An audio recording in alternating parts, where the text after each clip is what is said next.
Hi, Margie. Happy retirement. Andy and I were thinking about all the things that you've done in 42 years in your career, and you've done a marvelous job. That's why we're calling you Marvelous Margie. And we were thinking about how Andy's known you since you were born. I've known you over 50 years. What is it about you and character traits that you have and the persona that you have that made you so successful in your career path? And so this is what we've come up with. Well, sometimes you see things in people at a very early age. I remember a long, long time ago, I was home from school and mother sent me outside to get the children in for lunch. And you were playing kick the can and everyone came in for lunch but Mark. Mark was standing in the middle of the street and I said, Mark, it's time to come in for lunch. And she looked at me and said, well, you're not the boss of me. And I thought, this is a pretty forceful person for 8 years old. And then I was away a lot and sometimes didn't see you.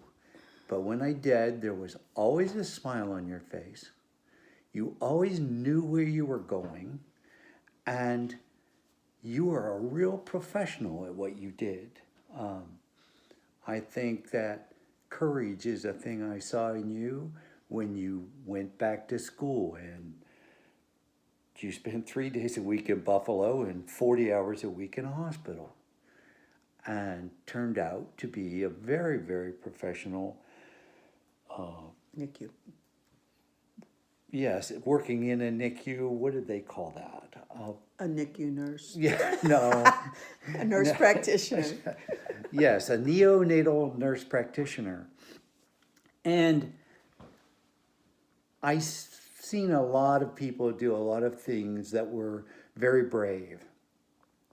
Not a lot of people get on a helicopter in Erie, Pennsylvania, in the middle of a snowstorm and fly to Corey to save a preemie's life. And I know you did that many, many times. And that just makes you the biggest pro I could even think of. And now you're almost done.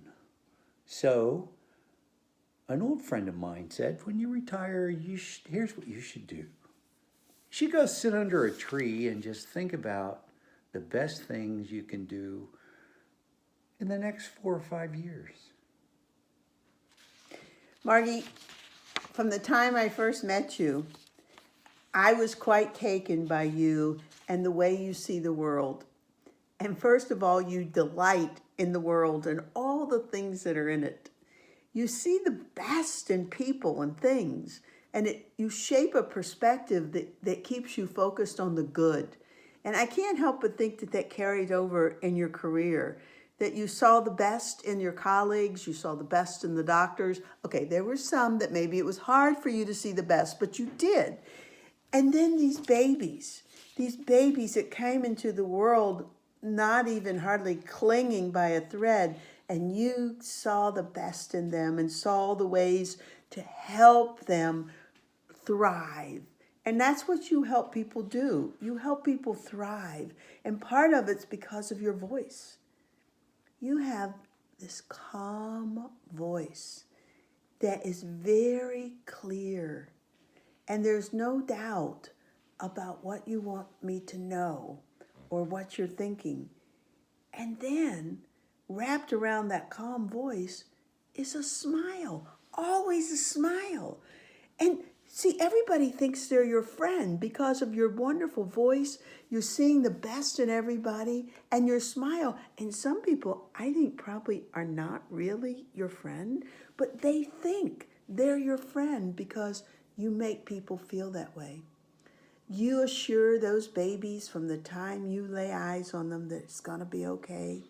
You assure those nurses who don't have the skills that you do that they'll gain them. And you assure those parents that it's going to be okay. We're going to get through this. It's all going to work out. And you have always made pathways for the underdog, whether they were related to you or not. And all those things together, I think, Margie, have helped to make you a successful neonatal nurse and nurse practitioner.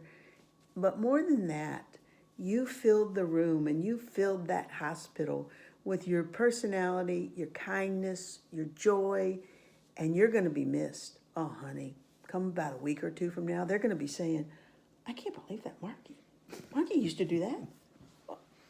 I didn't ever knew she did that.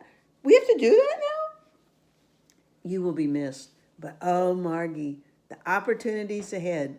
And you know where we live in Detroit, you and Dan are going to get in the love bug and come over here because there is so much to see and do in Motown and in Detroit, and you've got a bedroom waiting for you.